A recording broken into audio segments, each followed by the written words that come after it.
is getting serious. This feels like, this feels like a real war. So I really think that slowly but surely this is becoming the biggest fight in the history of the sport, and they need to do it sooner rather than later. And I think truly that it could sell more pay-per-views than any fight in the history of the Ultimate Fighting Championship. That's a who the fuck knows fight. That's one of those fights where you're like, ooh, that's gonna be a crazy one. Khabib Nurmagomedov is already one of the scariest guys I've ever seen compete. Ever. Mauls people. Already. That guy smashes people. What's going on, everybody? This is episode 45 of CombatDocket Radio. As always, it's Kurt and Ben here. And Ben, this is probably the most excited I've been for an episode, I think, yet. Because it's finally fight week. Conor McGregor, Khabib Nurmagomedov. What's up, man? Not a lot, and I'm right along with you. I am so pumped. Definitely as pumped as I've been for a fight since we've been doing this podcast. But I think when I think back, being a fan, the times that I was the most excited for a fight, I think the last time I was most excited for a fight was maybe the Conor McGregor and Jose Aldo. Maybe before that, like Son and Silva 2, and then before that, it's like like Vanderlei and Chuck in the UFC. It's been a long time since I've been this pumped for a fight. It only comes along every few years, so I'm very happy this week. Yeah, this definitely feels like the biggest fight in MMA history. I don't think there's any question about it.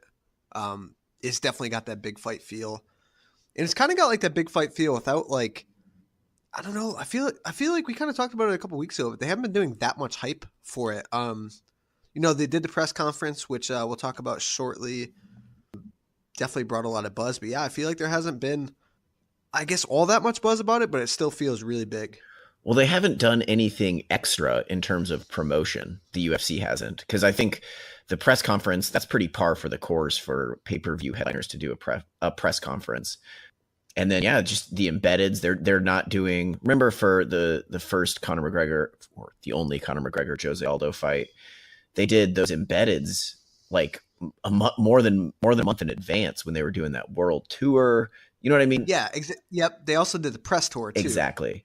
And this is they're just doing their normal promotion, just like this was a Tyron Woodley fight or a TJ Dillashaw fight.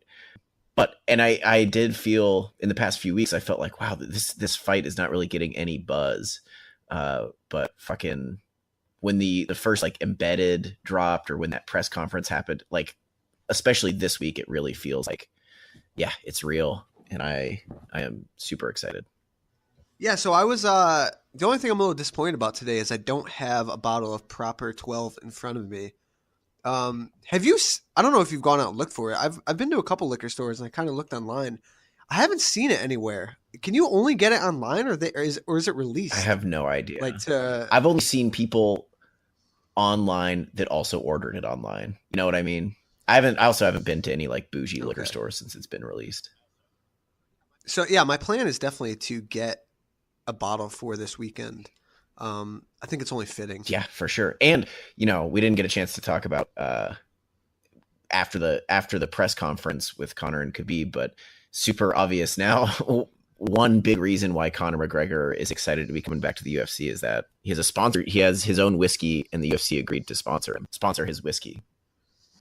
Yeah, I mean, let's talk about the press conference a little bit before we break down the fight and the fight card. Give me what were your thoughts on the press conference? I mean, I heard a lot of things. What did you think about it? Conor's demeanor, what Conor said, what Khabib said. Yeah. I think Conor reminded us like why he's so good at what he does. Because that guy, I mean, there was no audience. So first of all, the no audience thing was it came off, at least, as super weird. From the viewer's perspective, it was quiet in there, and I think they have the lights and the music and everything as if there's a crowd, but it's like 25 reporters, so it's quiet. It was weird, and I think it definitely made it less exciting not being able to hear the crowd, but it just reinforced how goddamn good Conor McGregor is at this, because he just had a quiet room of 20 reporters, and he's just going a mile a minute as if there's a crowd of thousands in front of him. So I don't know. I mean, and in terms of his demeanor and what he said, like, Conor McGregor he's a manic dude, and he was wild and all over the place. which is pretty par for the course, I feel like, for him. But the best part of McGregor's trash talk is there's always these like underlying hints of truth to everything. You know, he took some shots at Ali Abdelaziz. He, you know, I don't know. I always enjoy his trash talk, but I feel like it was normal. You know, nothing out of left field or anything, but sad that there was no crowd. Yeah, the crowd definitely, I thought, hurt, you know, the Conor McGregor aspect. Because, you know, the crowd plays into it so much. He gets the crowd going. He kind of feeds off the crowd. But yeah, I mean, it was definitely, for the guy he was, you know, up against at the press conference. I mean, Nate isn't the biggest shit talker, but he always got those just hilarious zingers. You know, a lot of guys will try to shit talk with Conor. It just doesn't happen. But Khabib is so stoic. You know, you knew Khabib wasn't going to give him very much, and I thought Conor did a pretty good job with it. But man, I thought Conor was on something, dude. He was like, I don't know if he was drunk or he got into some powder, but man, he was going nuts out there. Do you see the little memes of him like giggling and like getting all fidgety on the stage and shit? Oh man, he definitely had some funny things. Yeah, I love the contrast in personalities. You got McGregor up there in like a fucking pink suit, fuchsia suit. I don't know what he was wearing, and then Khabib there in just like, pretty sure just a Hanes long sleeve black t-shirt, just quiet. I love the contrast, but yeah, McGregor was going, and Khabib was not. He was himself. So one thing that I do want to mention about that press conference, and you know, we know about it with Conor. He does his homework with everything. And I don't know if you listened to the MMA Hour this past week, but Luke Thomas had Kareem Zidane on it. You know, we had Kareem on our podcast not too long ago, and Kareem, I mean, just drops like some crazy shit. Probably the best investigative journalist out there for MMA. So first, I mean, did you get a chance to listen to it? I didn't, but I read some recaps. Yeah, so Kareem was talking about the kind of like the things that Conor said about the Chechnyan and Dagestani relation that he hinted at in the presser. I mean, he called Khabib's father a coward, all this shit. And Kareem was pretty much saying like the stuff he was saying, like it was a joke to him, but like there's some pretty serious, like, I mean, ramifications that could happen.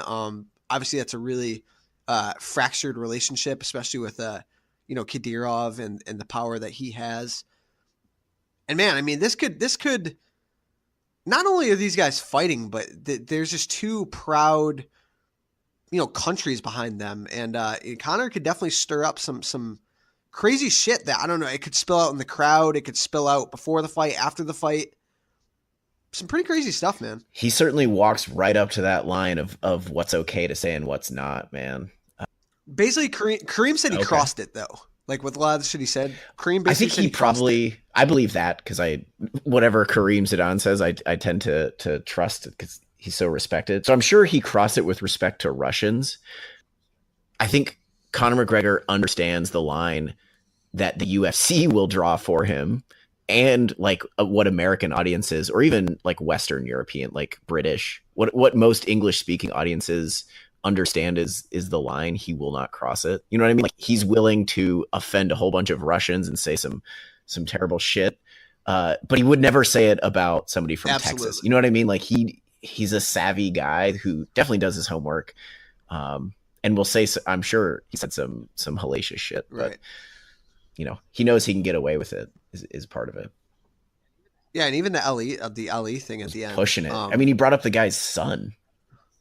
Yeah, and apparently, you know, not to talk bad about the guy, but Ali has a child he owes thousands of dollars of child support with. He abandoned him or something. And Conor said, "How was Noah? Was it Noah? Right?" And you could tell Noah, it was just he wanted to call out Ali Abdelaziz so bad. And then as soon as Ali said, like, get that out of there, I can't remember. I don't know what he said. Something probably pretty innocuous. And McGregor just goes off on him with all that deep stuff. Yeah.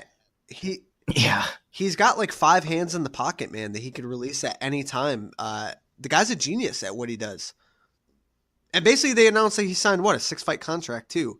Again, I highly doubt he's going to fight 6 more times. But like you said, I mean, he's got a sponsorship with the UFC now. He's blowing up the Proper 12 whiskey. Yes, man. For sure. The whiskey deal I did not see coming, but that makes it definitely gives him incentive to fight more, because he said it'll be in the octagon every time I fight, which makes me think there will be a big Proper 12 logo on the floor every time he fights. So definitely creates an incentive to fight more. Yeah, and releasing it the week before, 2 weeks before the biggest fight in MMA. I mean, the guy's a genius. It all played out well for him, it appears. All right, man. So let's jump into this fight finally. We're 4 days away, 5 days away. Let's hope that fight cancellation day does not play any factor. Knock on wood. Don't want to jinx it. You just released a big piece on Combat Docket. Check that out. You broke down everything beautifully. So give me your thoughts on the fight. It's a doozy, man. It is a really, really good fight. That big piece that you just mentioned, on Combat Docket. But what I did is I looked at I watched all of Khabib's UFC fights in order, and then I watched all of Conor's UFC fights in order, and then I kind of went back and watched them all again, but in chronological order, to kind of get an idea of, all right, when Khabib was 23 what was Conor McGregor doing at the same time? And yeah, man, my biggest takeaway is that this is a really, really compelling fight. Obviously, you could break it down in the most simple terms of grappler versus striker. And that's generally true here, I think, is it's just a basic grappler versus striker matchup. But dude, don't let anybody tell you that Khabib is not a phenomenal grappler, and don't let anybody tell you that Conor McGregor is a phenomenal striker, because both these guys just do incredible things in what they're good at. And at the same time, one of my biggest takeaways was, don't let people tell you that Khabib is a terrible striker or that McGregor is a terrible grappler. Neither one of these guys is as bad as I think some people think they are in their weak spots. Man, my pick, I think, is Khabib, but just in the past couple of days, I've been kind of flip-flopping. I think it's a really close fight. I think the 2-year layoff from MMA for McGregor doesn't help him. I know he is something special and can do something special, but I know that doesn't help him. Khabib has been more, active, obviously. I think Khabib will be the bigger fighter. He's a really, really big lightweight. I think Khabib is developing his striking, not to the point where he is dangerous offensively. Certainly he's not going to be dangerous offensively against McGregor, but his striking is super conservative, such that it's built around getting into grappling exchanges. I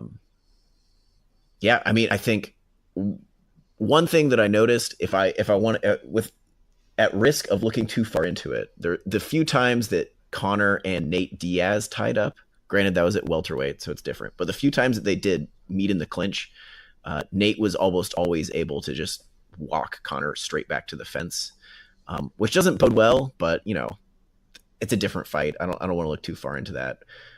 It's a different type of grappler too. Totally different. Yeah. Right. Yeah.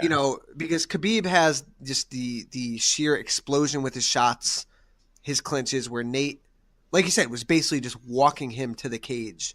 And I think a lot of it was Conor letting Nate walk him to the cage, where I don't think that he's going to be able to let, for his well-being, is going to be able to let Khabib walk him to the cage. There's got to be a bigger onus on using footwork to move off the cage, to get your back off the cage. I don't know if he's going to be able to do it, though. Well, I think the biggest question here, or kind of what it all kind of revolves around in, is, can Khabib close the distance without getting caught on the way in, right? I feel like that's just kind of everybody's assumption. And I think McGregor will let Khabib pressure him, because I think McGregor is pretty confident on the counter. He kind of maybe when McGregor was fighting at 145, he was just first of all, he was massive for the weight class, and he was just a really, really good pressure fighter.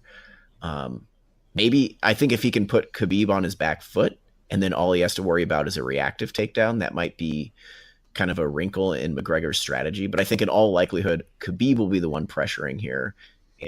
And you know, his transitions don't always look good. You know, sometimes he takes shots from really far out, but he is improving. I don't know, man. Have we seen anybody like really put McGregor on his back foot? I'm trying to think.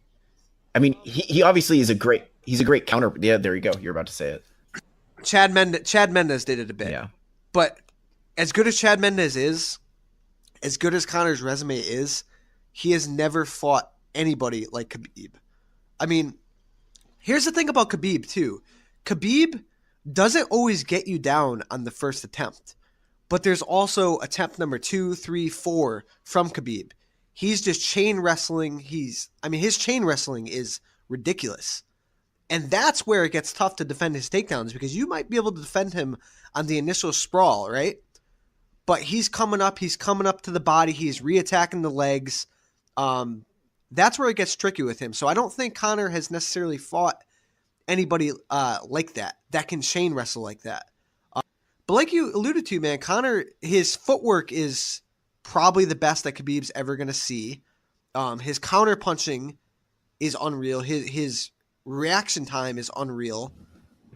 It's a tough one, man. And there's two trains of thought in this fight, kind of like you alluded to, right? It's Conor being able to get Khabib early, hit him early in the round, knock him out, especially like you said, Conor or Khabib coming in.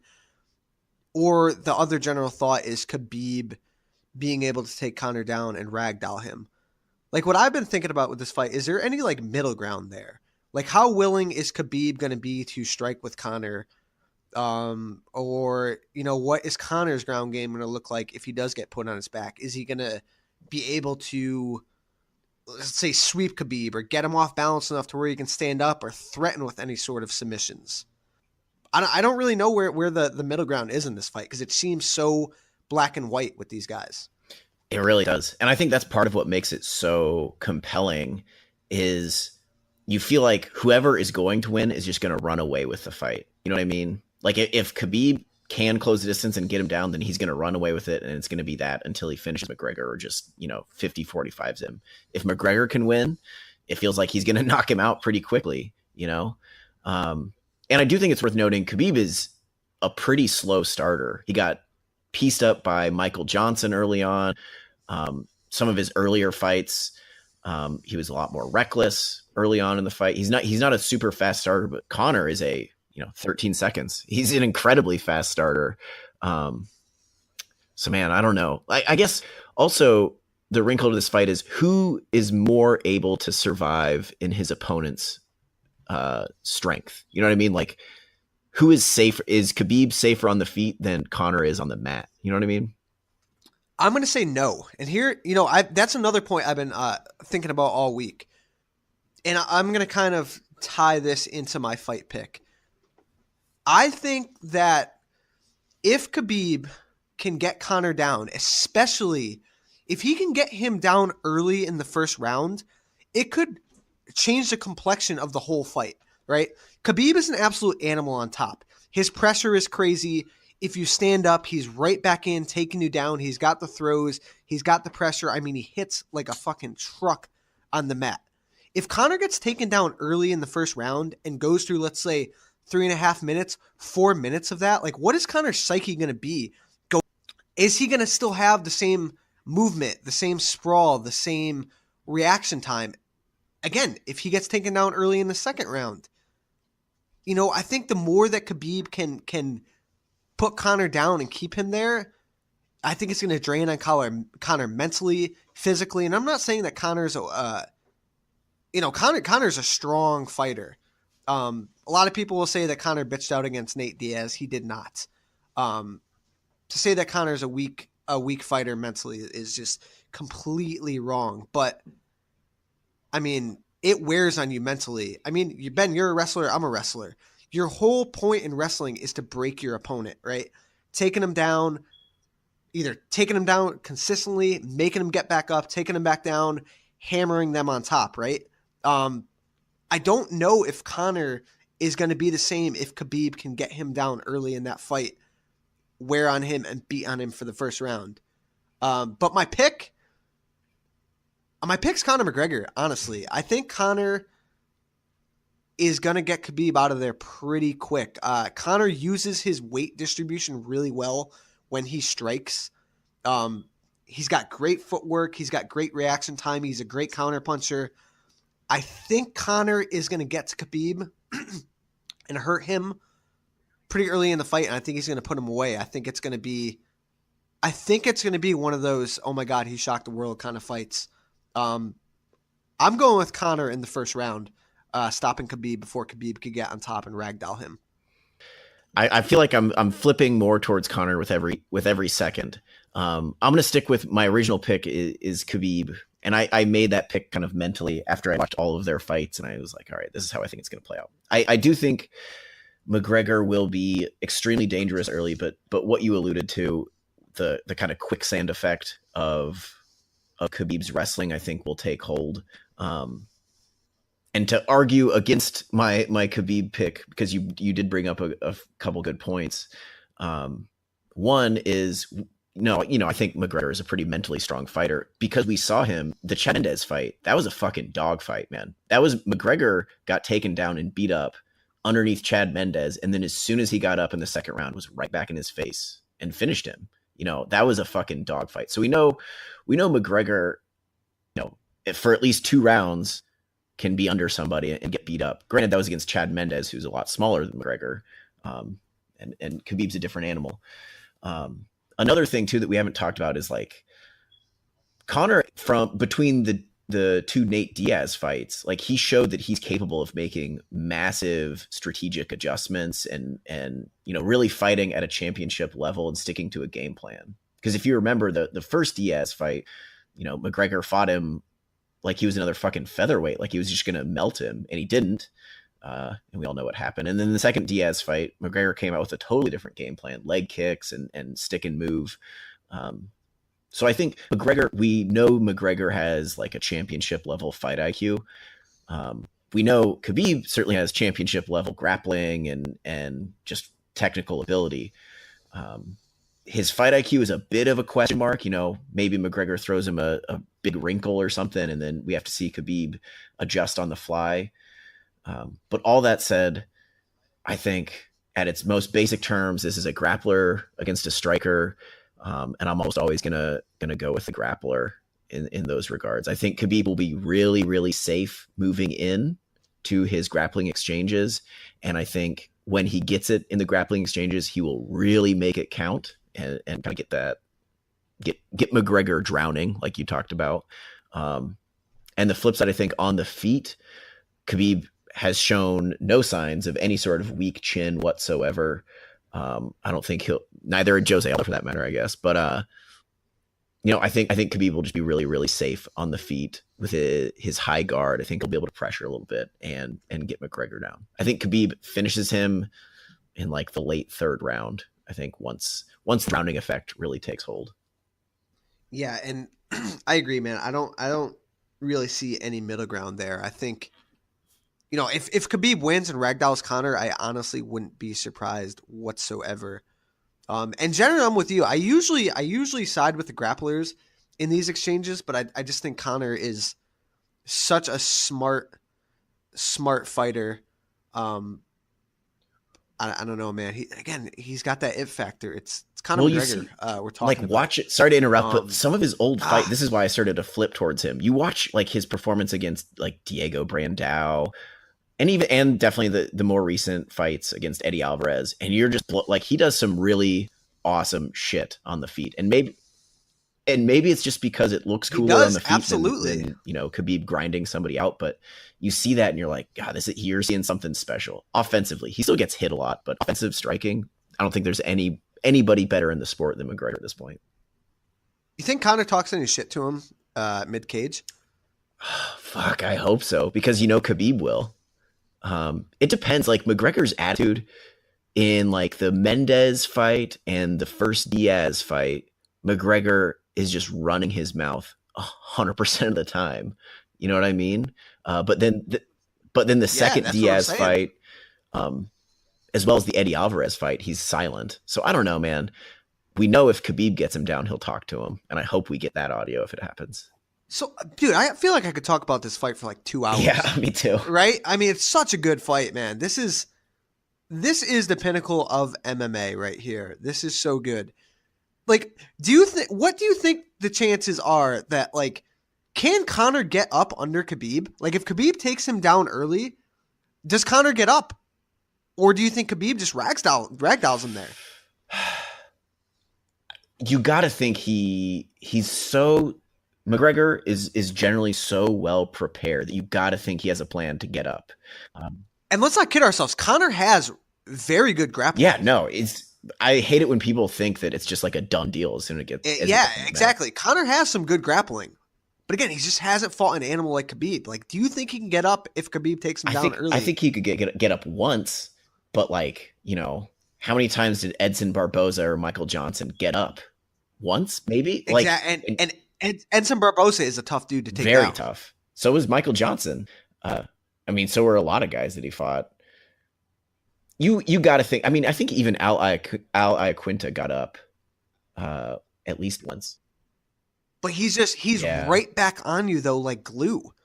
You know, like I said, his second and third attempts, his mat returns, they're so freaking good, and he's also just hammering you with punches the whole time. Yeah, he's trapping your wrist. He does that thing where he like triangles his opponent's legs on the mat. He does all this tricky stuff you don't really see other people doing. I don't know. I think I'm sticking with Khabib as my pick. I think McGregor, because he'll be so well prepared, might be able to get up once. But yeah, that's what he said. He's right back on you. Khabib will be right back on him. And the flip side, Khabib can't get Conor down. Conor's foot movement is confusing him. He's pumping out straight punches. Let's say Khabib can't get Conor down early. Conor starts laying some punches. How does that change the complexion of the fight?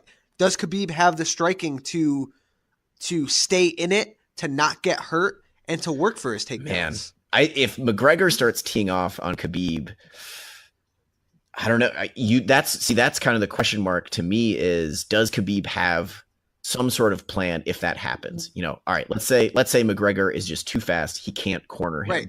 What's he going to do? Is he going to, you know, be super conservative and defensive and wait to catch his breath, you know, for the next round?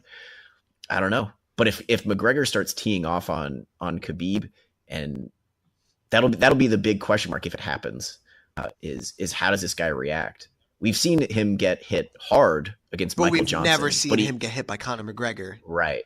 You know. Exactly. And with the Michael Johnson fight, he'll be oozing confidence here. But rewatching that fight, yeah, he got hit, but it never felt like a second that Khabib didn't know he was just going to take him down and fucking beat the shit out of him. And the same thing, as soon as he got him down, it changed the complexion of the fight. Johnson looked good early. Johnson landed some strikes, but as soon as Khabib got the train rolling, it was game over. Yeah, exactly. There was never a doubt in anyone's mind that Khabib wasn't going to win that fight. And how horrifying it was when he was beating the piss out of Michael Johnson, looking in the crowd, telling Dana White, give me a title shot, telling Michael Johnson, you have to quit. This is my I mean, dude, that was... I got goosebumps talking about this fight right now, man. And McGregor will not... I don't think he will. He won't panic. Michael Johnson kind of panicked in that fight and got overzealous on the feet, but McGregor, I think, will have a chance every round. I don't think he'll mentally get out of it, but physically, it's like quicksand with Khabib, you know? But see, like I talked about before, that's my one doubt. Like I said, I don't think Conor's a weak mental fighter, but like, if he gets taken down early in that first round, that second round, like, I don't know what his psyche is going to be going forward. We've seen Conor tired before. Oh, yeah. Physically, he'll definitely. And that's what I'm saying. Like, you're on your back. You're getting taken down. You're getting mat returned. You're getting beaten up. You're not the same guy coming out every round. I don't know, man. There's so many just little wrinkles and layers to this fight that makes it just fucking amazing. I am so amped for this fight. Yeah, ditto. We could go on forever. MMA needs this. It really does. Like, this is the fight right here. I don't know, man. You got anything else for this? I mean, we could go on forever. I think those are the main points. Don't let anybody, even if it's a huge McGregor fan or a huge Khabib fan, because there are some some nut huggers on either side. Don't let anybody shit on the other fighter because both these guys are really, really good fighters. Oh, so you have Khabib. Do you have him by decision, by stoppage? I think late. I think third round submission. Ooh, third round submission. What kind of submission? I think maybe I want to say rear naked choke after he gives up his back, but I think Khabib also has a lot of arm bars. So maybe an arm bar. I think he beats him up on top. He has Kimura. Yeah, maybe a Kimura like he got against Johnson. I think he beats him up on top and finishes a submission after McGregor kind of feeds him one. I'm going Conor first round knockout. Man, cannot wait. Yeah. And hey, guess what? We have a full card after that. Or I should say before that. And the co-main event that has gotten no buzz whatsoever about it, crazy as it is, features the former interim champion, Tony Ferguson, who's on a 10, 11 fight win streak, taking on former champion Anthony Pettis. A tough one for Tony coming off a long layoff, an injury-filled layoff. Pettis looked really good in his last fight. Kind of looked like vintage Pettis. I know that's like a kind of fun thing to say now, like what vintage Pettis is back. This is another one that feels like a big fight in the division. Yeah, and I agree that it's really flying under the radar for how good of a fight it is. Because this could, I mean, if Khabib and Conor, sorry, there's kids running around in my hallway right now. I don't know what's going on. If Khabib and Conor hadn't had this whole beef with the bus and everything, this could be Tony Ferguson in the main event. Like Tony Ferguson won an interim title and then lost it for no reason. Tony Ferguson beat Kevin Lee to get his belt, whereas Khabib beat Ally Quinte to get his belt. Yeah, that said, I mean, I think Ferguson is a pretty big favorite, and I think rightfully so. But it's a tough one coming back from injury. Ferguson does get hit a lot, and that's kind of his game is to run through your shots. And, Pettis will definitely throw. The problem is I think Ferguson will kind of do to Pettis what a lot of his other opponents have done, which is tire him out, move forward, don't let him get off his kicks, and just be too offensive for him. And I see Ferguson running away with this one, maybe getting a stoppage. See, I think Ferguson is a really good matchup for Pettis. Kind of like you said, Ferguson gets hit a lot. Ferguson is a great offensive fighter, but I don't think of him as like a pressure fighter that has really given Pettis a lot of problems. I don't think he's going to really take Pettis down and threaten him that way. Oh, by the way, glad you mentioned it, but man, we went through like a whole Conor Khabib. Yeah, Conor Khabib. And we didn't even mention the bus.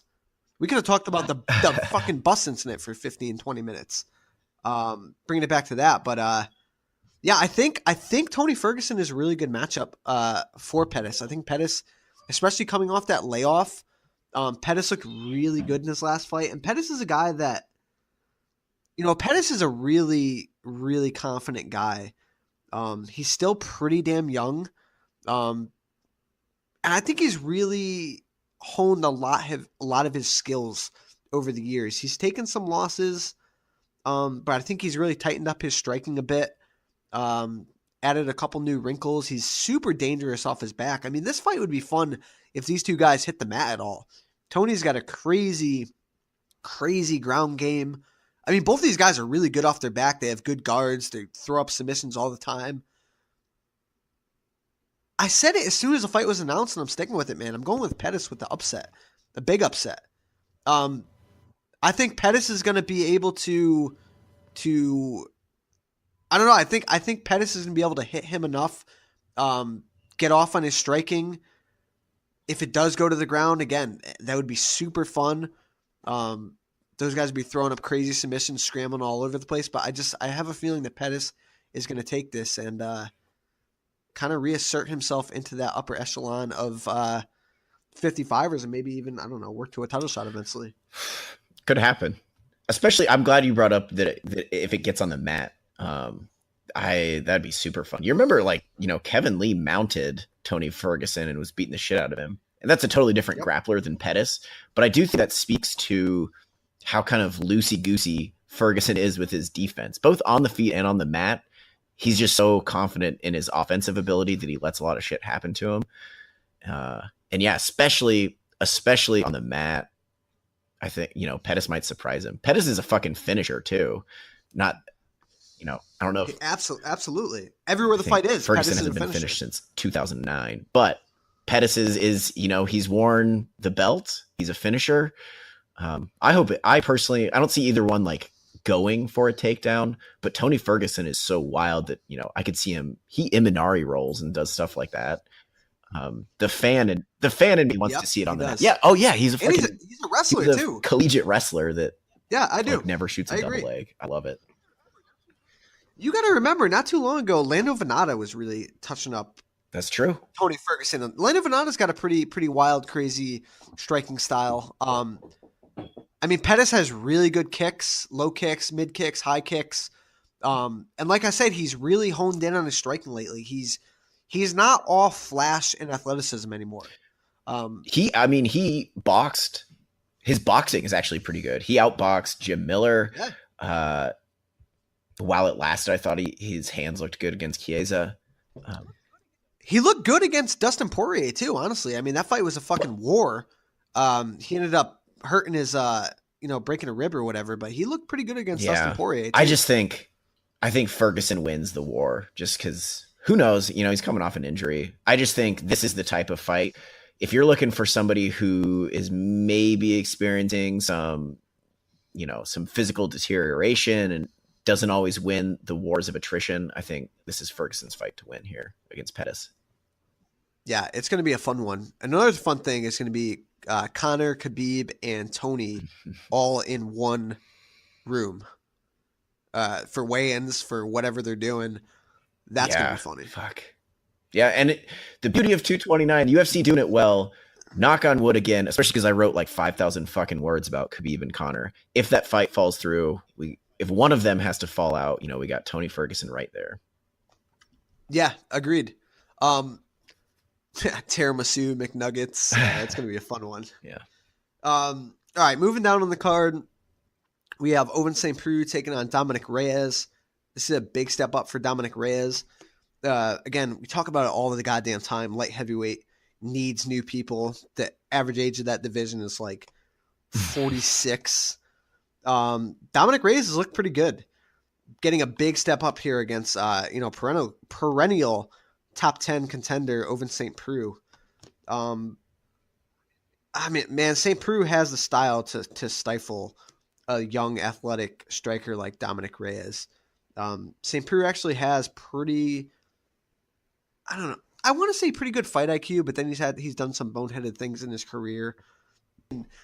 He's such a physically strong guy. I could see him tying up Reyes getting a couple takedowns and maybe even finishing him on the mat, man. He's got some solid grappling. Yeah, I was surprised when I looked this up yesterday, and I think it's even gotten wider. Dominic Reyes is a minus 225 favorite here over OSP, which I do not agree with at all. Dominic Reyes he's 9-0 as a pro, which, great. He was an LFA. He fought in the LFA and he's now 3-0 in the UFC. But yeah, like you said at the top, it's a huge step up in competition. OSP is, went 5 rounds with John Jones.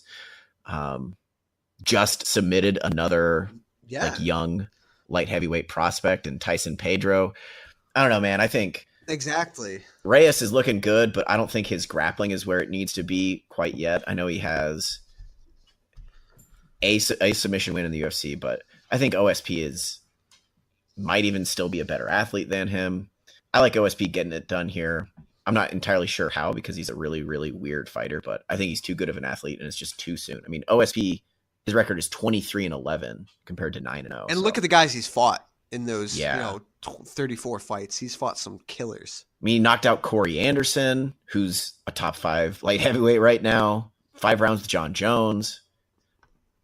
Knocked out Patrick Cummins. Knocked out Shogun.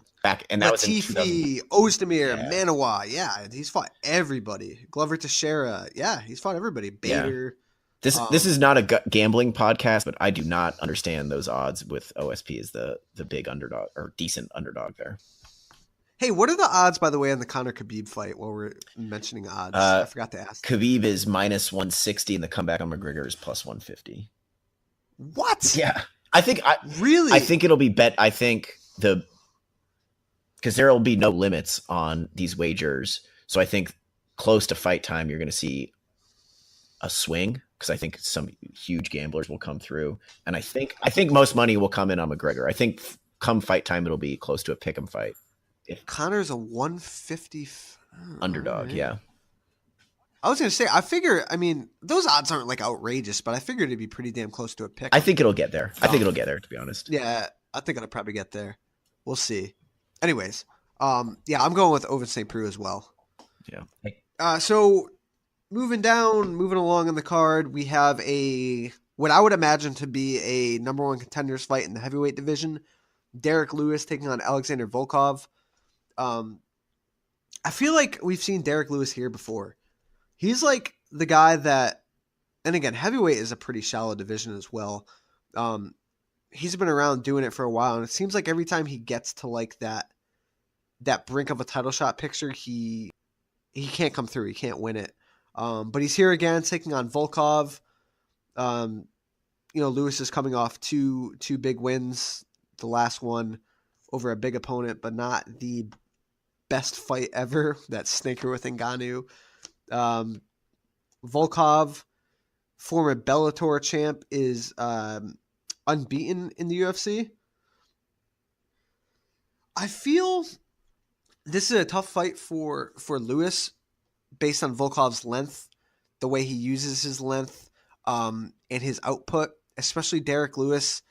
He's been dealing with so many injuries lately, and we've seen him put on some fights where he looks very timid. Even like his fight with Marcin Tybura, he was getting beaten that fight, not putting on that much until he finally clipped Tybura and put him away. His fight with Ngannou was just a stinker. I don't know, man. I just think at this point, Volkov is going to be a little bit hungrier than Derrick Lewis. I see Volkov taking the win here based on just size, length, and just more output. Yeah, I'm with you on basically all that. I think Volkov is a much more technical fighter. Certainly more technical on the feet. Maybe a little bit, or almost certainly less powerful than Derrick Lewis. But Derrick Lewis really kind of often sloppy footwork. Fights at an incredibly low pace because he wants to conserve his power, and I get that. I think Volkov will piece him up on the feet. I think the X factor here is Derrick Lewis might try to take Volkov down. On the mat, Volkov is long, but he really just kind of sits in closed guard, which is like a fucking recipe for disaster against ground and pound artists like Derrick Lewis. Lewis does such good work on top. That said, Volkov is tough, fights at a high pace. I think he'll kind of put his foot on the gas from the get-go here and, piece up Lewis on the feet. Maybe he gets put on his back once, but he stays in trouble. So yeah, I like Volkov by decision here. I agree, but I'd love to see Derrick Lewis take it. Derrick Lewis is always funny as hell on the mic. It'd be hilarious to see him finally get up and get a title shot. Yeah, I'm kind of on that Volkov train as well. I mean, this is definitely a number one contenders fight, no? Yeah, for sure. You can't deny either guy. Even if Derrick Lewis put on a shitty fight against Ngannou, I mean, Ngannou was the number 1 or number 2 ranked contender at that time. There's no way. Way. The only reason Derrick Lewis arguably doesn't have it, like if Derrick Lewis had knocked out Ngannou, then it's like, oh, he deserves it after Brock, I guess. But yeah, this has got to be a number 1 contender fight. Agreed. Opening up the main card, Michelle Waterson taking on Felice Herrig. Felice Herrig was on a roll for a while. She came up short in her last fight against Karolina Kowalkiewicz. Split decision. Michelle Waterson. Michelle's been around for a long time. Both of these chicks have been around for a long time, man. This is a fun one. Kind of puts... Again, we talked about it. We've been talking about it, man. The strawweight division is sneakily a great division with a lot of contenders. These two chicks, fun fighters. They should put on a fun fight. With Michelle Waterson, man, as technical and as good as she is, it's just like the size factor hurts her in a lot of these fights. Felice is a pretty big strawweight. Good striking. I think she's a real physical fighter too. As slick and as crafty as Michelle Waterson is, I think some of it comes down to physicality here, and that really hurts her. I'm with you on that. I think, sorry, my dog is going crazy right now. We're just going to keep this in the podcast. I think Waterson is pretty slick and technical on the feet. I think she's a little overzealous on the mat, and I think she's a little too confident in her grappling. Waterson is. And I think she'll be a little too willing to engage in the clinch and maybe even hit the mat with Felice Herrig. And on the mat, Herrig is not only big and physical, but she is like really, really solid, technical, good back takes, good control. So, I like Herrig getting the job done here. Probably by decision. I think there will be stretches of the fight that take place on the mat where Herrig surprises Waterson. But, I think if Waterson approaches the fight like I absolutely cannot get taken down, like she just wants to stay on the outside and kick, I think she can. She's definitely way faster than Felice. I think she can beat up Herrig on the feet, but I don't think that'll happen. I think it hits the mat a few times and Herrig wins. But very good fight. I think it'd be close, very close. Yeah, agreed, man. It should be a fun fight. Let's see. Oh yeah, Sean O'Malley got he came out, what was it? I think yesterday, and said he was flagged by USADA. I don't think they've actually said what he was flagged for. Did they? I was just reading about it this morning. The UFC changed their policy. They don't make public what they got flagged for, but he came out, and I can't remember what it was, but it's a substance that's been flagged in like a tainted supplement before. So I think that's the defense he's going to go with. Yeah, another one of those. I don't know, man. I think I'm ready to move on from the USADA experience or change something up. I mean, I think it's in some ways it's good for the sport, but I think also in some ways it hurts the sport. I don't know. But again, we're losing another big fight or a big prospect in Sean O'Malley. I was looking forward to seeing him fight. He's not going to be fighting. He's going to be out for some time fighting this. And it wasn't even for weed. How crazy is that? I mean, yeah, that's what everybody expected, but no, just good old fashioned, I think, anabolic steroids or something. Definitely doesn't look like he's taking steroids. He's like a little string bean, that guy. Yeah, no, he needs them. Fucking weed stock. Anyways, a couple other big fights on this card, man. I'm looking forward to Sergio Pettis, Jussier Formiga, big fight in the flyweight division. Vincente Luque is going to be, he's always fun to watch. Aspen Ladd, Tanya Evinger, that's going to be a fun one. That's a big fight in the bantamweight division. I think this is where Tanya Evinger needs to be. She stepped up, fought Cyborg. And again, man, stepping out of your weight class to fight Chris Cyborg is not the best of recipes to show your skills and be successful. So this should be much more competitive for her. Lena Landsberg, Yana Kunitskaya, I should say. Gray Maynard's coming back. Ryan LaFleur. This is a good card, man. A good card, top with the best fight in MMA history. We shall see. We shall see. But yeah, we said it at the top. I'm still saying it now. I am so pumped for this Saturday. It's been a long time since I woke up on Saturday morning and I was like, fuck yes, UFC is today. You know what I mean? And it's been like that all week.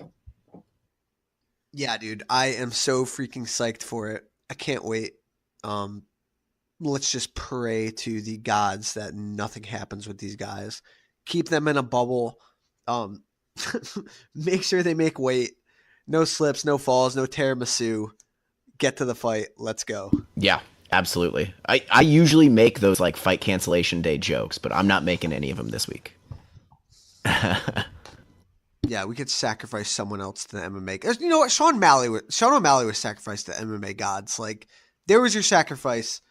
Please don't touch Conor or Khabib. Yeah, I'm okay with that. I'm okay with trading out Sean O'Malley. Yeah, me too. All right. So, what was it? Last show we said we were gonna do a rant of the week every week because usually one of us are going nuts about something, and we're gonna start a segment about it. and we definitely have a good rant this week. Ben, do you want to take this or you want me to take this one? I'll start it off. And then I will go nuts after you because I almost had an aneurysm earlier. I'll report the news. So as a little backstory, UFC 230 in Madison Square Garden, at least up until now, had not had a main event, but we knew that Nate Diaz and Dustin Poirier were going to be on that card. So you think something huge has to be above that to main event such a big draw of a fight there. MSG, yeah, yes. MSG. Huge cards, headlined by George St. Pierre, Conor McGregor. Nate and Dustin Poirier had a little back and forth on Twitter saying, just make it for the 165-pound title. They're trying to force the UFC's hand. Just today, Brett Okamoto of ESPN and I believe several other respected MMA journalists have reported that Valentina Shevchenko and Sijara Eubanks will now fight in the main event for the now vacant UFC women's flyweight title. Say that again, please. So, oh my Valentina, God. Sijara Eubanks and Valentina Shevchenko are headlining above Nate Diaz and Dustin Poirier for, I don't know, what's the reason here? Who in the UFC boardroom was like, guys, I got the fight that MSG has been wanting to put above. So you messaged me this morning and you said that, and I was like, what? I was confused, and I went on fucking Twitter and I saw it, dude, and I almost had a fucking aneurysm. In my brain, I almost had an aneurysm. The UFC is so fucking obsessed with putting a title on the line in their main events. And here's the thing, like, when they were doing the whole Nate Diaz and Dustin Poirier fight at 165, creating this division, I was not a fan of it. I know everybody was like all for it, but listen, I don't want to start a new division just to say we have a title fight with no plans. And it's going to end like fucking the side. I know there's a lot of fighters, but 55 is stacked, 70 is stacked, and then we're going to pluck a bunch of fighters from both of those divisions and put them at 165 just so we could have a title. Like, let's think about that a little bit. So I wasn't a big fan of that. And now we get fucking Sijara Eubanks and Valentina Shevchenko for the main event of this card at MSG over Dustin Poirier and Nate Diaz. Nate Diaz, who's arguably the second biggest fighter in the UFC, and Dustin Poirier, who's been on a fucking tear, who could be fighting for the UFC title right now. That's got to be 3 rounds. So this fight, just for a fucking title, could be 5 rounds and have a big gold belt in the main event. What the fuck are you thinking, UFC? Well said. I'm with all of that. And one thing too, and honestly, no offense to Valentina and Eubanks, like, they're fine fighters. No, they're great fighters. Valentina's a stud. This is a fine fight, but to headline over Nate Diaz and Dustin Poirier, if you wanted to do that for the co-main event, be my guest. Sure, give us Dustin Poirier and Nate Diaz 5 rounds. But to put this fight over fucking Nate Diaz and Dustin Poirier, Sijara Eubanks, who, didn't she miss weight for her title fight? That's why we got Roxanne versus she's only made 125 Montano? one time. Just to have a fucking... Yeah. And dude, she's like 3-3 in her career. 3-3 over fucking Nate Diaz and Dustin Poirier for a fucking title. Just so you can have a title there. Are you stupid? Who the fuck's idea was that? I want to put it, dude. while you were talking, look some stuff up. I want to put this in perspective because it's, like you said, it's all obvious, right? The UFC feels like they have to put even my dog is getting fucking pissed about this right now. They have to put a belt. The UFC thinks that they have to put the title fight on the top of the card. God. Well, if you recall, Conor McGregor boxed Floyd Mayweather for a non-existent. There was no belt on the line, yet that was somehow the main event. That would have been like, so before Floyd Mayweather and Conor McGregor boxed, Gervonta Davis and Francisco Fonseca fought for the vacant IBF junior lightweight title. Could you imagine a scenario in which, because McGregor and Mayweather is not for a title belt, that it's comes before a fight like Gervonta Davis and Francisco Fonseca? Like, there's no Like, there's no law saying the main event has Exactly. to have a title on the line. It's outrageous. I like your rant was more anger filled than mine will ever be. So I'm sticking with that. Yeah, dude, I was so infuriated when I read that this morning. And I feel bad because I'm like basically shitting on those fights. But you know what also gets lost in this? We were on the verge of having Valentina Shevchenko versus Joanna. That would have been okay. For the 125 That would have been title. okay. Yes. That's an actual awesome fucking fight. I mean, yeah. I still wouldn't like that. I would like that as the co-main event. That would be more acceptable. You know what? I mean, Joanna's one of the best women's MMA fighters ever. So like, it's like you're putting a bona fide legend in there. But yeah, no, this fight is terrible. Not terrible. It's terrible as the main event above. It's terrible as the main event. That in MSG of all, it's supposed to be the big showstopper place. Conor McGregor, GSP, fucking Valentina Shevchenko, and Sijara Eubanks as the main event. Now let me throw this at you. First of all, that's a slap in the face to Nate and Dustin. I swear to God, that's a slap in the face to them.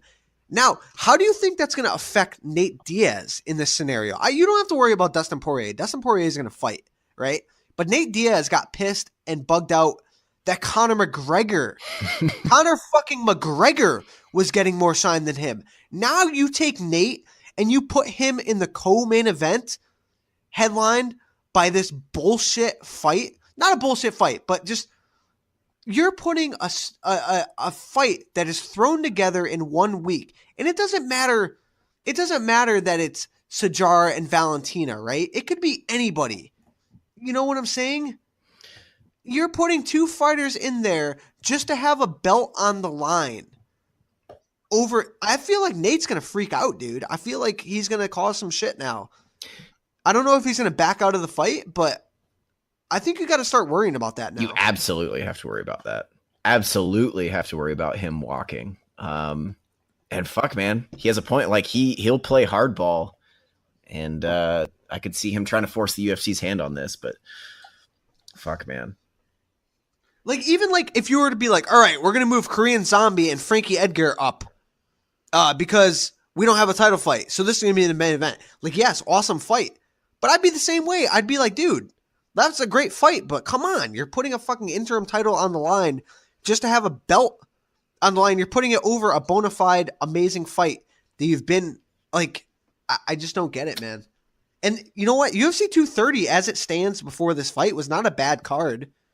I don't know, dude. You know what though? I feel like a lot of people are bugging out just like us, and maybe it gets bumped down to the co-main event just to because you could still put the title on the poster, right? You still got your big gold belt on the poster. I just don't think this warrants being a title fight over Nate Diaz and Dustin Poirier. It could change. Nor do I think Joanna and Valentina, as much of an awesome fight as that would have been on short notice just to have a title belt. My whole thing, it's not so much the fight as it is just making a fight out of nowhere for the purpose of having a belt. Valentina didn't fight. She was available. So now we're going to pick a fight, put it together in no time, and we're going to put it as the main event, just to have a belt. It could have been anybody, and I still would have been pissed. Like, all right, John Jones, you want to give him an interim title fight? I'll be all right with that. John Jones is one of the biggest guys in the sport. But just to take two, like, I don't know, man. It's just silly to me. Just for a belt, like, what does that do? You're not making your fans happy. Especially because, like, you know what's going to happen, too, is Poirier and Diaz are going to go to war, and it's going to start to get even more awesome after, like, 2.5 rounds. And we're just going to sit there and be like, imagine if we had 5 rounds of this. We don't. We have 5 rounds of Valentina Shevchenko. And how do you think the girls are going to feel when they're now the main event that honestly nobody's really going to care about? Diaz and Poirier is going to be awesome, and then fans might start to trickle out because, hey, who cares about this fight? We just saw the main event. Yeah, we've seen. You know, how does that feel for them if fans are starting to trickle out and now the eyes aren't on them? I think it fucks them over too. Like, yeah, they're getting the shine, right? But, like, fans are not going to care more about that fight on this card than Dustin Poirier and Nate Diaz. It's just not going to happen. And it's a good fight. I like the fight, but put together like that for the main event, stupid move. I think it hurts everybody. Yeah. To be fair, the news just dropped. I'm not confident, but I do think they might change it. The UFC could always come out and say, "Oh, we miscommunicated with somebody, yada yada yada. This is not what we meant to do." Because the outrage, I know we're inside the hardcore fans bubble, but the outrage inside that bubble has been strong and swift. So who knows? Maybe the UFC will change their mind, but I fucking hope so. I would hope so, dude. I would hope so. So yeah, that's the rant of the week. These are fun, man. I hope we can keep going with those. I think there's plenty of stuff to be pissed off about every week, I'm sure. Yeah, I think the UFC will really help us out with that, the way they're fucking going about business nowadays. All right. Let's wrap this show up with some Bellator. Bellator, and PFL too. We have a PFL card coming up too, right? We do, yeah. So Bellator 206 happened this past weekend. Gegard Mousasi defended the title against Rory MacDonald in a super fight. We didn't have an episode last week, but man, I was so high on that fight. That fight had a big fight feel too, man. I was getting giddy when that fight was about to happen. I think Gegard is the best middleweight in the world. I think you can make the argument that MacDonald might be the best welterweight in the world. They got these guys together for a big fight. I wasn't surprised that Gegard won, but I was definitely surprised in the manner he won. I mean, he mopped the mat with Rory. Made it look easy, dude. Yeah, he did. Not only was it a bad, you could tell it was going to be a long night for Rory because, yeah, we knew Gegard was going to be bigger, and he did look bigger. And I'm looking right now, MMA Fighting reported their night of weights. So the night of the fight, Mousasi was 200 pounds, and MacDonald was 189. So yeah, Mousasi was bigger. But he was also faster. When he started popping out that jab and landing the jab kind of at will on Rory, it was like, oh shit. I don't see how Rory MacDonald's going to win this fight. Just he was at an athletic disadvantage in both speed and size. And then, yeah, he went for that Imanari roll kind of half-heartedly, and it was just a recipe for disaster. Great performance from Mousasi, though. Yeah, I think when I think Rory still has like flashbacks of when Robbie the broken nose might still be an issue, to be honest. That's what I think it is, dude. I think that Rory, after that nose, dude, his nose was like gruesomely shattered. I think he has a problem with that, man. Gegard started touching up that nose, the nose started getting bloody. And Rory, who's a pretty cerebral fighter who usually has pretty good game plans. He's shown high fight IQ. Decides to Imanari roll Gegard Mousasi. And it wasn't even a good one. Like, you know how to do that, right? Like, it was super shallow. He didn't have his, I don't know. Maybe he was already really beat up. Maybe the jabs hurt him more than we thought, but yeah. That's what I'm saying, dude. I don't know, dude. Maybe, I don't know. But yeah, it didn't work out for him because Gegard's got an underrated ground game, man. He's got some good ground and pound. He's got good top pressure, good passing. Dude, he went to work on Roy, passed his guard, got to mount and just beat the shit out of him, dude. Man, that was impressive from Gegard. And dude, if you look at Gegard's resume, it is fucking stacked. Gegard's what? He's like 32, 33 years old. His record is now 45, 6-2. He's 33. He's on a 9-fight win streak. He's got wins over MacDonald, Weidman, Belfort, Thiago Santos, Dan Henderson, Jacare. Dude, he's beaten everybody out there. Alir Latifi, OSP, Mark Hunt. It's crazy. I think he's the best fighter in the world, honestly, at middleweight. I'd love to see him versus Whitaker. Yeah, man. I don't know if I want to go so far as saying that. I want to see the fight. I'm a Whitaker fanboy, so I don't know if I can say if I think Mousasi's better than him, but there is no doubt who is the better fighter between him and MacDonald. MacDonald was never in that fight. It was just jab, jab, jab, and then takedown or top control. Yeah, man. Dude, impressive stuff from Mousasi. And, he came out and said that Rafael Lovato is next.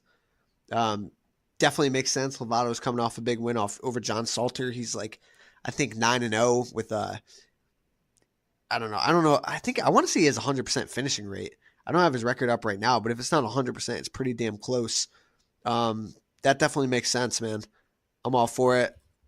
Lovato is a bad ass on the mat. And Gegard Mousasi is one of the best in the world. Yeah, I'd be interested. Obviously, Gegard would be a favorite, but with Lovato's grappling, I'm looking. He has one decision win over Chris Honeycutt, but the rest are submissions or TKOs. Yeah, I mean, I think Lovato is generally thought of as the best American jiu-jitsu player of all time, maybe. Yep, yeah. I agree with that. Absolutely. So, obviously he's got skills right now that could give Mousasi trouble. Yeah. What do you think this does for Rory MacDonald now going forward in this welterweight tournament? I mean, that's a pretty dominating, disheartening loss, and now he has to turn around and enter this welterweight tournament with 7 other. Well, I guess not 7 now because Douglas Lima beat Koreshkov, which we'll talk about, but a bunch of other hungry studs where his belt is on the line in every fight now. What do you think that does for his psyche moving forward? I think his psyche will be fine, partly because he seems actually psychotic and like he doesn't experience normal human emotions. But that's true. I think mentally he should be okay. I mean, we just got done talking about maybe his nose is fucked up and it's messing with his performances still. I think the good news for him is that his first fight in the tournament is against John Fitch, who doesn't present a whole lot of issues to him. I think anywhere. Maybe John Fitch can take him down, but I think it's good that MacDonald doesn't have to go fight fucking Lima or Koreshkov or, even like a guy like Paul Daly. You wouldn't want to see Rory MacDonald fight again or fight right away. I think he'll be okay. He's been around the block so much. He's such a veteran that I think he'll mentally be okay. And his first matchup is pretty forgiving. Yeah, I think he's got a pretty good first matchup coming off of this. John Fitch, like you said, I don't think he poses too many threats to him right off the bat. But he's got the winner of Ed Ruth and Neiman Gracie second round, right? Yeah, it's kind of like grapplers and strikers on different sides of the bracket. I mean, I think Ed Ruth is going to get by Neiman Gracie without much of a problem. But Ed Ruth's been developing a jab too. Ed Ruth's got some of the best wrestling out there. That's a big step up, but especially if MacDonald is not feeling that confident coming off that win, I mean, that turns into a pretty big matchup with Ed Ruth or even Neiman Gracie if he does get by him.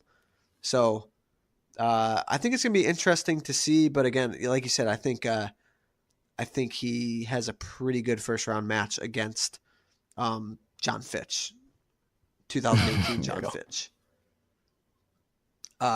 Koreshkov, Lima, big finish for Lima. I was actually favoring Koreshkov in that match. I mean, honestly, dude, those are two of the most underrated guys, especially Lima, in the welterweight division. I think both of those guys could and are top 10 welterweights in the world. I think they could hang in there with anybody on the planet at welterweight. And Lima looked super impressive. He finished Koreshkov in the 5th round. He's gonna be a tough one to beat, man. Especially, if honestly, either him, or Paul Daly or MVP against Lima is a fun one in the semis. And whoever he fights in the semis, that's going to be a striking matchup, I think. But I was impressed. Lima showed some actual takedown defense against Koreshkov here. And if he can keep defending those takedowns, if Lima, I think for my money, given, Lima's he's got to be your number 2 pick in the tournament, if not the outright favorite right now with MacDonald coming off of a loss. And dude, he put a hurting on MacDonald in that fight when they and fought. Lima was really troubled was by right MacDonald's there, takedowns, dude. if I remember correctly. And now we see Lima, he defended a bunch of takedowns here. So I hope that is something that's like a forever part of his game, that he has better takedown defense, because he's super dangerous. Yeah, man. It's gonna be an interesting one. I love this welterweight tournament. 50 Cent came out and said he's going to donate $1 million to the winner. So it's almost like a PFL type thing. But again, that puts more stakes on it. I'm excited to see it, dude. For sure. Okay. Last thing I want to talk about Bellator, dude, is Aaron fucking Pico. Holy shit, man. God. Aaron Pico, barely old enough to order a glass of Proper 12 at a bar, and he just smoked the former Bellator title challenger in Leandro Ego, who is a good fighter. Not a household name, but a great fighter. And dude, Aaron Pico starched him, made it look easy. Holy crap. Yeah.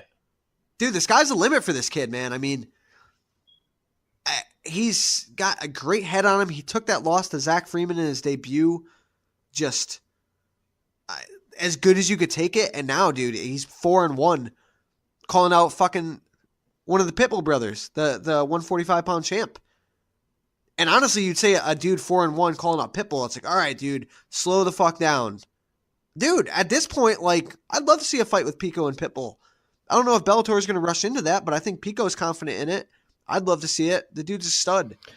Yeah, he's got fucking, well, we all know his wrestling is there, but yeah, he's got fucking dynamite in his hands, which we kind of already knew with his pretty awesome looking knockouts before that. But before that, Leandro Ego was far and away the best fighter he's ever faced in his very short career, and he just melted him.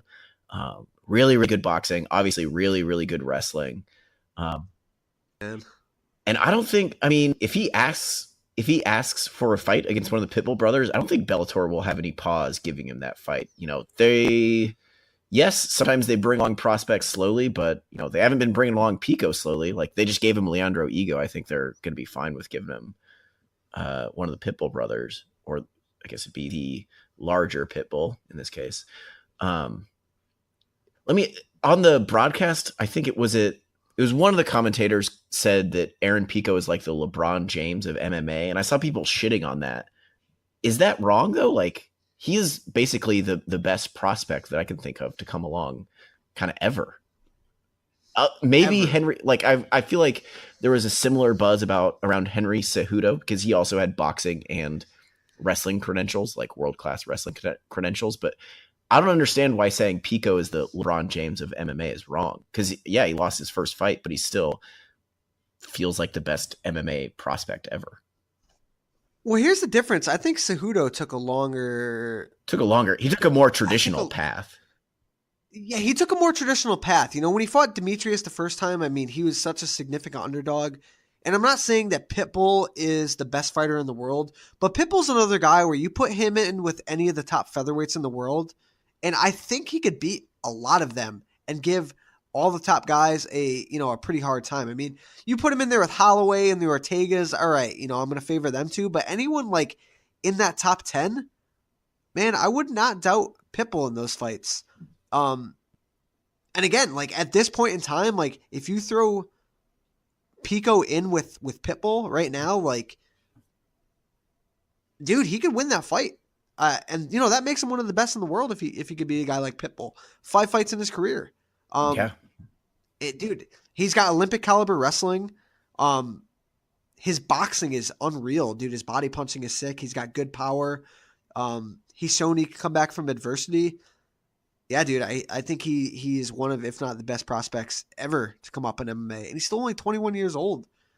Like, if this kid becomes a world champion, beating a guy like Pitbull at like 21, 22 years old, dude. So here's a question, man. Dude, he's reaching this status at 21, 22 years old. Like, is he going to be a guy that stays with Bellator his whole career, or do you see him moving on to the UFC at some point. I think he moves on, but here's why: is like if he fights till he's 32, 33, like do you think Bellator is still going to be around in like 10 or 12 years? Like he might his career point. might outlive the actual promotion. But who knows? He's so young. And so I misspoke earlier. I forgot that he's a fucking featherweight. Not a lot. So he'd be fighting the smaller Pitbull brothers, right? Man, I don't know. I mean, I don't know what his contract is, and you would assume he has some sort of like loyalty, or because they signed him before he had ever even fought in MMA. So maybe I see him being with Bellator for a long time, but you got to think he could still be fighting for another 10, 12 years. Dude, 10 years, that puts him younger than Gegard Mousasi. Yeah. You know what I'm saying? And Gegard Mousasi is arguably in the best run of his career. Dude, it's wild. I don't think we've seen someone this young progress and get to the status. Not in modern MMA. You know, maybe like fucking Tito Ortiz in 1999 or whatever, but definitely not in this state of MMA. We've never seen anything close to this. And he wants to fight these guys too. Like he's getting rushed. He's fighting studs by his choice. Like, dude, if you look at the records of the guys he's fought, it's unreal. Like their winning percentage is like 0.75 or something crazy like that. And he wants to fight those guys. Like, that's ballsy to call out Pitbull in your 5th fucking fight in MMA. And I don't think anyone's batting an eye. Dude, he was like a plus 500 favorite against Leandro Higo. I feel like he'd be pretty damn close to a pick'em with Pitbull. Absolutely. His power is a game changer. It's wild, man. And he hasn't even shown his ground game yet. How crazy is that? Fuck. Like, he's shown no ground game yet. Literally. He's got knockouts in every one of his fights. All in the first round, too. Fuck. It's wild, man. It is wild. I am super excited to see the growth of Pitbull. Yeah, ditto. You got anything else for Bellator? Did we miss anything? I don't think so. Oh, fuck. I'm sorry. Rampage of Vanderlei. Yeah. I didn't even think better fight than we all expected, right? Oh, way better, dude. I was like, oh, man, fucking grandfather's league happening. But, dude, those two old men, they went out there and threw hands. Both are good. I mean, I think Rampage's chin is still pretty good, honestly, at this stage in his career. I was surprised, though, that Vanderlei took so many shots and stayed on his feet. I'd like to see him fight a 5th time. Like, who cares? Neither of them is anywhere near, like, any relevancy in any division. I'm a fan of them not cutting weight and putting more stress on their bodies. I'm down for a 5th one. Yeah, I saw people like shitting. They're like, "Oh no, we don't need the 5th fight." It's like we didn't need the 4th fight, but we still watched it. You know, who cares? Exactly.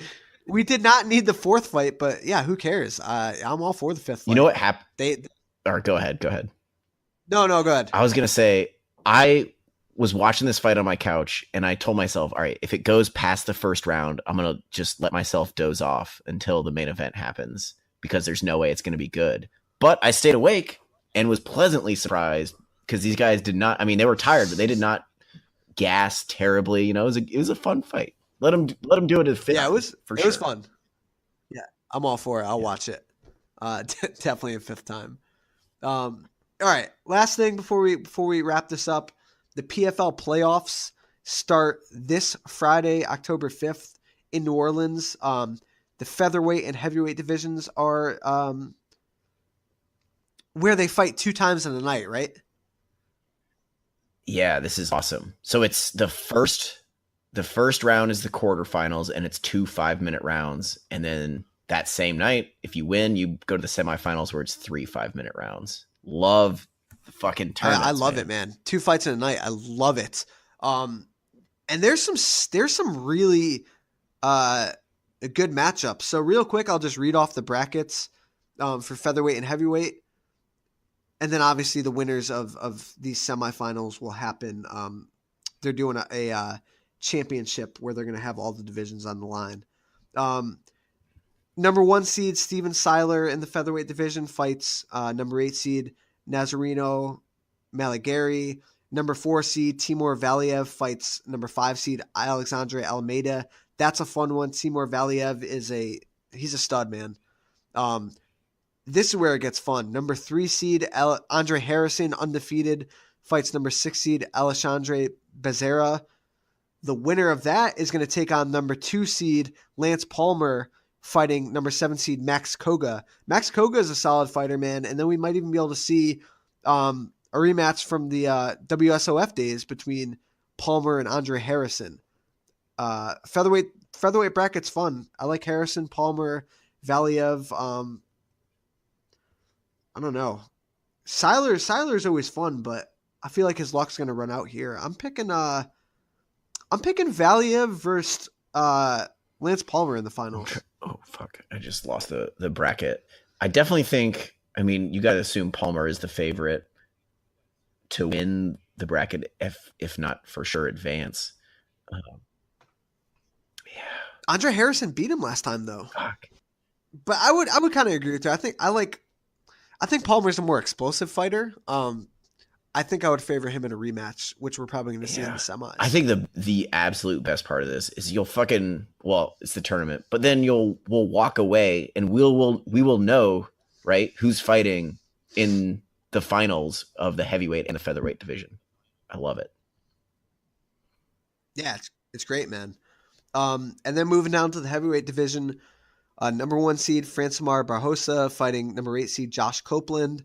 Number 4 seed Jack May fighting number 5 seed Alex Nicholson, which is a rematch. Their first fight was fun as hell. Bottom side, Felipe Lins, number 3 seed, fighting an alternate, number 6 seed Caio Alencar. And then number 2 seed Kevin Tiller fighting number 7 seed Jared Rochalt. I don't have too many strong opinions on the heavyweight division. I think it could really go any way. Been a lot of finishes at PFL too, man. Yeah. Can't remember the last time a big tournament, like a single night tournament like this happened outside of Japan. I'm pumped. This Friday, definitely I'll be watching this. Yeah, it kind of sets the mood for the Conor Khabib fight, man. Yeah, tournament fighting again. I love it. And we've really been high on PFL all season. I think they've really done a good job.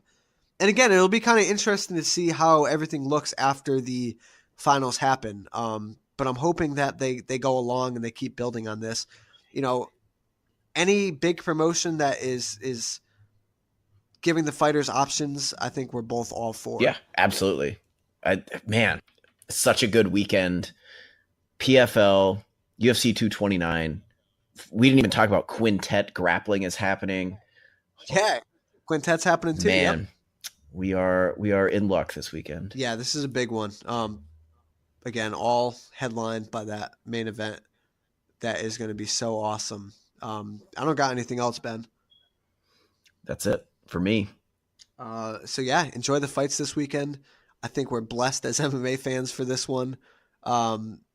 And we'll be back next week to break everything down for you guys. Enjoy the fights. Talk to you all soon.